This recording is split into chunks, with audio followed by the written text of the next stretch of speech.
Welcome back to Rubixx structures.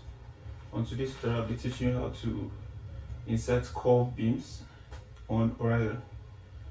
Okay, so if you're new here, please do well to subscribe to the channel and like the video if you like the content we are making here. Thank you. So let's get right into it.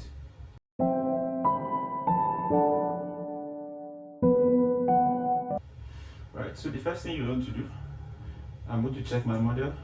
I've already modeled most of it, okay, but I forgot to add that I have a curved balcony, so that's what I want to add now. Right, so I'm on story 1. I have a curved balcony here. Right, so what I'll do now is that I want to come to my beams, right, 225 by 450 beam.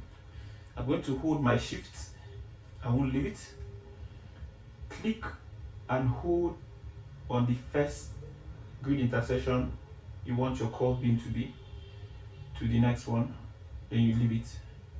Alright, once you do that, you're going to see this menu. Alright, if you look at this, it has already given you what it means.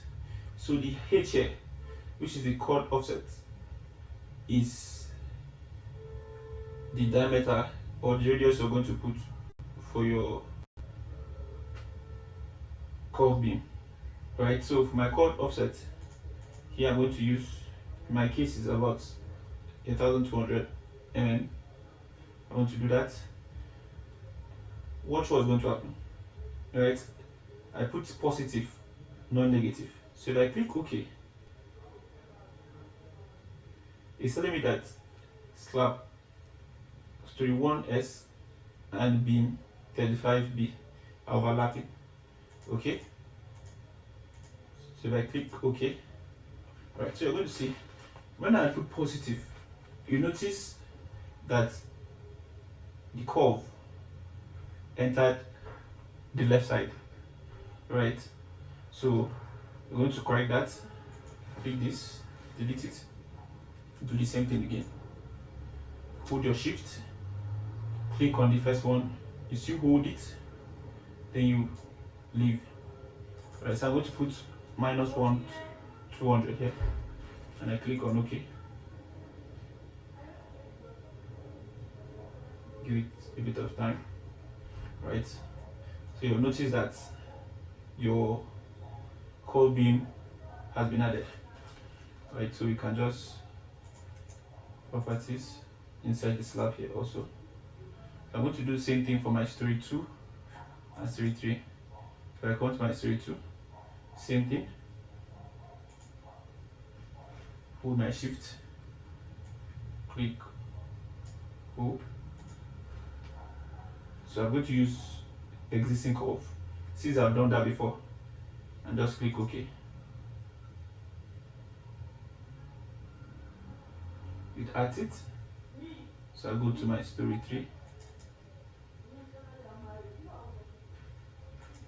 So if I go to story 3, I'm going to insert a slab. Okay. So go to story 3. Same thing. Hold your shift key.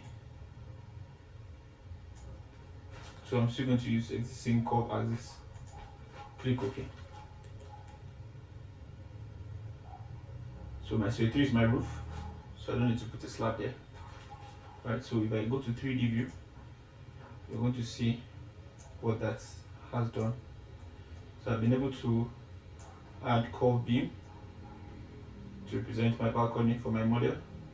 Right, so if I run this analysis again, this should work, and that's it. Thank you for watching. If you like the video, please do well to subscribe to the channel, like the video, and drop comments of any video you want us to do for you, and we'll do it for you. Thank you. See you on the next one.